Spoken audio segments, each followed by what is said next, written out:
আসসালামু আলাইকুম। আশা করি সকলেই ভালো আছেন। সুপ্রিয় চাকরি প্রত্যাশী ভাই বোনেরা, বাংলাদেশ বিদ্যুৎ উন্নয়ন বোর্ডে একটি নিয়োগ সার্কুলার প্রকাশ করা হয়েছে, যেটা কিন্তু অনেক বড় একটি নিয়োগ সার্কুলার। মোট 587টি পদ রয়েছে। বুঝতে পারতেছেন কত বড় নিয়োগ সার্কুলার। যারা আবেদন করতে চান আবেদন করতে পারেন। শুধুমাত্র এইচএসসি পাশে আবেদন করা যাবে। বিশাল বড় একটি নিয়োগ সার্কুলার। সম্পূর্ণ ভিডিওটা দেখলে আপনারা সকল কিছু তথ্যগুলো জানতে পারবেন। আবেদনের জন্য শিক্ষাগত যোগ্যতা, পদের নাম, বেতন স্কেল, কিভাবে আবেদন করতে হয়, সকল বিষয় আমি আপনাদেরকে এই ভিডিওর মাধ্যমে জানিয়ে দেবো ইনশাল্লাহ। সম্পূর্ণ ভিডিওটা দেখবেন। বাংলাদেশ বিদ্যুৎ উন্নয়ন বোর্ডের নিয়োগ সার্কুলার। বাংলাদেশ বিদ্যুৎ উন্নয়ন বোর্ডের অধীনে রাজস্ব খাতভুক্ত নিয়োগ সার্কুলার, মানে সরকারি স্থায়ী একটি চাকরি। বাংলাদেশের যে কোনো জেলার যে কোনো প্রার্থী আবেদন করতে পারবেন। সরকারি চাকরি কিন্তু এটা, ঠিক আছে? তো মানে একদম রাজস্ব খাতভুক্ত স্থায়ী চাকরি। এরপরে বলা হয়েছে এই নিয়োগ সার্কুলারটার পদের নাম হচ্ছে শিক্ষানিবাস এসবিএ। আপনাকে যে নিয়োগ দেওয়া হবে, আপনার পোস্টের নাম হচ্ছে শিক্ষানিবাস এসবিএ পদে নিয়োগ দেওয়া হবে।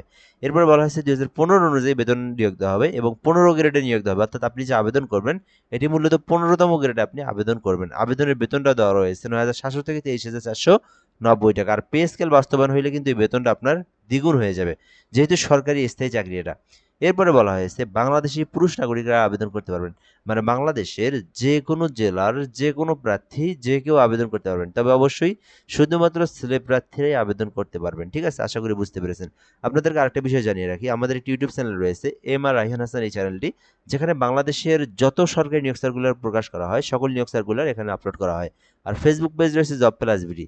যারা যেখান থেকে দেখবেন আমাদের সঙ্গে যুক্ত থাকলে পরবর্তী সকল নিয়োগ সার্কুলার সবার আগে জেনে নিতে পারবেন। এখানে প্রথমে রয়েছে শিক্ষানিবাস এসবিএ।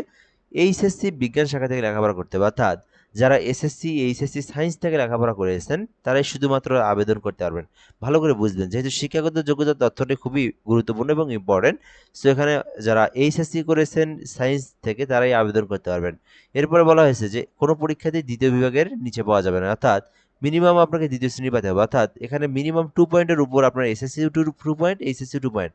ভালো করে বুঝবেন, এসএসসি এইচএসসি তে 2 পয়েন্টের উপর রেজাল্ট থাকতে হবে এবং সায়েন্স থাকতে হবে, তাহলে আবেদন করা যাবে। শারীরিক যোগ্যতার কথা বলা হয়েছে। অবশ্যই শারীরিক যোগ্যতার বিষয় এখানে কি, এখানে আপনার উচ্চতা, হাইট এগুলোর কোনো সমস্যা নয়। মূলত আপনার শরীর স্বাস্থ্য যেন ফিটনেস ঠিক থাকে সেই কথাটাই বলা হয়েছে, আর কিছু নয় এখানে। বডি ফিটনেস যেন ঠিক ঠিক থাকে, যেহেতু বিদ্যুৎ অফিসে চাকরি করবেন, হয়তো আপনাকে মানে যেটাকে আমরা পোল বলি সেখানে উঠতে হতে পারে। ঠিক আছে, এই বিষয়গুলো আর কি, মানে আপনাকে একটু শারীরিক ফিটনেস ঠিক থাকতে হবে আর কি, এই বিষয়টি বলা হয়েছে।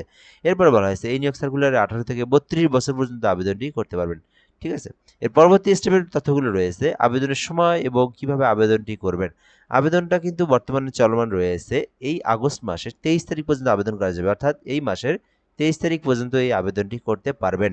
কিভাবে আবেদনটি করবেন, আবেদনের প্রসেসটা মূলত কি, যারা নিজেরাই আবেদন করতে পারেন, নিজেদের ল্যাপটপ, পিসি, কম্পিউটার রয়েছে, যে কোনো একটা ব্রাউজারে গিয়ে এই যে লিঙ্কটা দেখতে পারতেছেন bpdbstaff.tele2.com, যে কোনো একটা ব্রাউজারে গিয়ে এটা লিখলেই আবেদনের ফর্ম চলে আসবে। এখান থেকে আবেদনের ফর্মটা পূরণ করে আবেদন করতে হবে। আপনি আমাদের মাধ্যমে আবেদন করতে পারবেন। সেক্ষেত্রে আপনাকে আমাদের হোয়াটসঅ্যাপ নাম্বারে এসএমএস করতে হবে। আমাদের হোয়াটসঅ্যাপ নাম্বারটা হচ্ছে 01775830312। এই নাম্বারে হোয়াটসঅ্যাপে এসএমএস করলে বাংলাদেশের যে কোনো সরকারি চাকরির আবেদন ঘরে বসে একদম নির্ভুলভাবে করতে পারবেন। তো আপনারা অবশ্যই এই নাম্বারটিতে হোয়াটসঅ্যাপে এসএমএস করবেন। এর পরের বিষয়গুলো আমরা যদি এখান থেকে দেখি, আবেদন হয়ে গেলে আপনাদেরকে সরকারি ফি জমা দিতে হবে। সরকারি ফি জমা দেওয়ার প্রসেসটা হচ্ছে এখান থেকে 112 টাকা। আপনারা 120 টাকা রিচার্জ করবেন, যেহেতু দুইটা এসএমএস করতে প্রায় আরও 6-7 টাকা কেটে নেয়। মিনিমাম আপনারা 120 টাকা রিচার্জ করবেন। 120 টাকা রিচার্জ করে আপনাকে ফি জমা দিতে হবে। BPDB staff user ID 16322 pin number দিয়ে আবার এই নাম্বারে সেন্ড করলে আপনার পেমেন্টটা কিন্তু কমপ্লিট হয়ে যাবে। তো আশা করি বুঝতে পেরেছেন, যারা আবেদন করতে চান এসএসসি এইচএসসি সায়েন্স আবেদনটি করবেন। আপনাদের জন্য এটা বিশাল বড় একটি নিয়োগ সার্কুলার। তো এই পর্যন্তই আজকের ভিডিওটা। ধন্যবাদ, ভালো থাকবেন, আসসালামু আলাইকুম।